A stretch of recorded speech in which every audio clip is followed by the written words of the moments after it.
با درود به یک شما بینندگان عزیز، چون همیشه در صبح بر وقت شما از آن رو به تماشای نویدی بمدادی دعوت میکنیم که خبرهای تاجیکستان و جهان را منظور شما میگرداند. امروز 12 فوریه و در پراگ ساعت 7 است.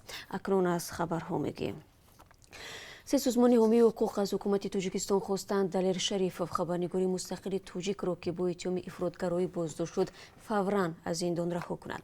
سازمان عفو بین الملل، همکاری بین المللی برای حقوق انسان و کمیته نروژی هلسینکی روز 11 فوریه با نشر یک بیانیه مشترک همچنین از مقامات خواستند تضمین بدهند که با دلیر شریفوف بدرفتاری صورت نمیگیرد و شکنجه نمیشود. در بیانیه حامیان حقوق آمده است دلیر شریفوف که زود مسائل بس برانگیز به مثل حقوق انسان و مذهبی رو انعکاس و حکومت رو برای سیاست‌هایش در عرصه ها تنقید میکرد، ظاهراً برای همین فعالیت‌هایش به جنایت متهم شده است. مدیر کل کمیته نروژی هلسینکی در بیانیه گفته است تاجیکستان در اوج یک بحران حقوق انسان است. در اینجا مقامات تمام مخالفان و دیگر اندیشان را نفسگیر کرده است و دلیر شریفوف یکی از خبرنگاران مستقل انگشت شمار در داخل کشور است. اتهامات به ضد او بیانگری بی احترامی به آزادی بیان در تاجیکستان می باشد.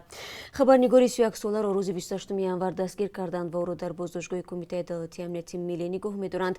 مقامات انتظامی او را به برانگیختن کینه و عداوت ملی و دینی متهم می کنند. اتهاماتی که وکیل دفاع و خویشاوندانش بی اساس نامیدند. احتمالاً در تاجیکستان نرخ آب و کشانیدن پرتوها بالا می رود. در این باره شرکت دولتی خواجگی منزلی و کمونالی به حکومت تاجیکستان پیشنهاد ارائه کرده است. بهرام سعیدزاده معاون اول این شرکت ضمن نشست خبری در شهر دوشنبه گفت عین زمان این پیشنهاد در بررسی وزارت و اداره هاست.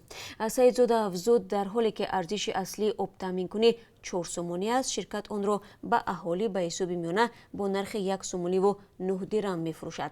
فعلا تعریف ها برای خدمت رسانی آب و کاریز برای اهالی 55 درم را تشکیل میدهد. مسئولان میگویند اهالی با این نرخ هم پول آب و کاریز و پرتوکشانی را نمیپردازند.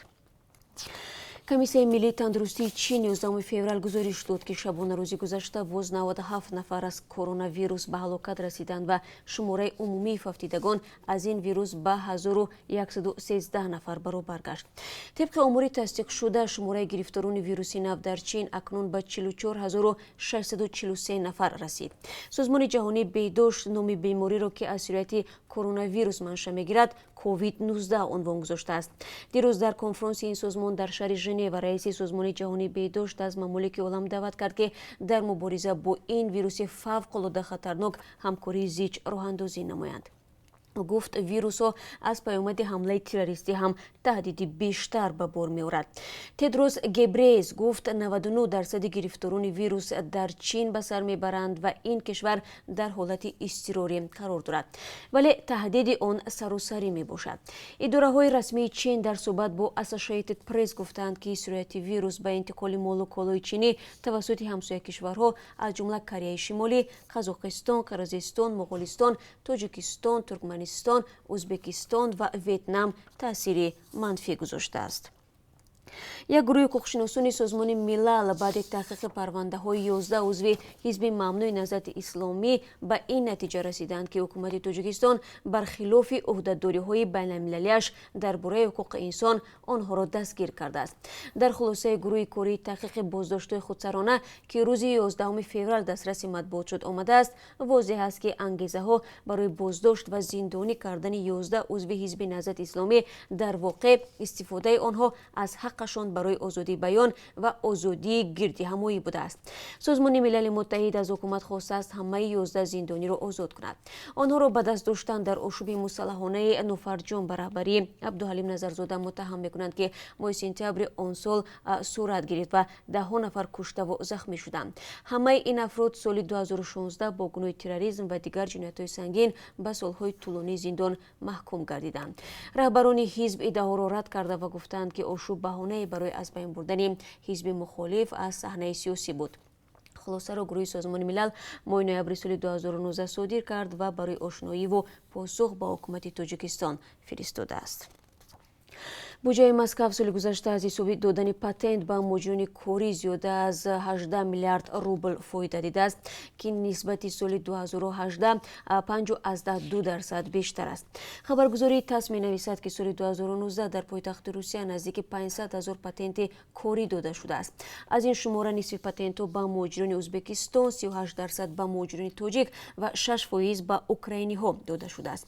ба қавли мақомоти Москав, давоми 5 сол шаҳрвандони хориҷӣ барои кор дар пойтахт беш аз 2 миллион патент гирифта ва ба буҷа тақрибан 77 миллиард рубл ворид карданд. онҳо асосан дар ихтисосҳое кор мекунанд, ки ба гуфтаи мақомот қобили шуғли сокинони Москав нестанд, аз ҷумла посбонӣ, фарошӣ ва ҳамолӣ. ҳамаи муҷроне, ки патент гирифтанд, аз ташхиси тиббӣ гузашта аз забони русӣ имтиҳон супурданд. аз оғози соли 2020 дар Москав арзиши патент барои муҷрон 7% афзоиш ёфта, ҳоло 5350 рубли русӣ нарх дорад. бисёре аз муҷрон аз болоравии арзиши патент розӣ нестанд ва мегӯянд даромаде, ки онҳо ба даст меоранд, бо харҷҳои ҳатмие, ки қонунҳои Русия муқаррар кардааст, мувофиқат намекунад. сандуқи байналмилалии пул дар баёнияи тозаи худ бори дигар аз Тоҷикистон хостааст ду бонке, ки пардохтпазир нестанд, барҳам бидиҳад. ишораи сандуқи байналмилалии пул ба Агроинвестбонк ва Тоҷик Содирот бонк, ду бонки як замон низомсози Тоҷикистон дахл дорад, ки аз соли 2016 инҷониб дар пардохти амонатҳои мардум оҷиз мондаанд. мудирони сандуқи байналмилалии пул дар баёнияи нав гуфтанд, бо вуҷуди коҳиш ёфтани қарзҳои мушкилситон ва болоравии даромаднокии бонкҳо барои барқарор кардани боварӣ ба низоми бонкӣ дар Тоҷикистон корҳои бештареро бояд анҷом дод. дар ин робита барҳам додани ду бонки қаблан низомсоз ва ҳамакнун пардохтнопазир ва бозгардонидани пасандозҳо яке аз авлавиятҳо мебошад, таъкид шудааст дар баёния. бонки миллии Тоҷикистон гуфта буд, мудирияти нодуруст боис шуд, ки ин ду бонк дучори мушкил шуданд. айни замон ҳудуди 9 моликияти марбут ба Агроинвестбонк дар ҳабс қарор дорад. рӯзи 11 феврал раиси оҷонсии назорати давлатии молиявӣ ва мубориза бо коррупсия зимни нишасти хабарӣ гуфт, ки давлат бо тадриҷ ин амволро фурӯхта ва амонатҳои мардумро боз мегардонад.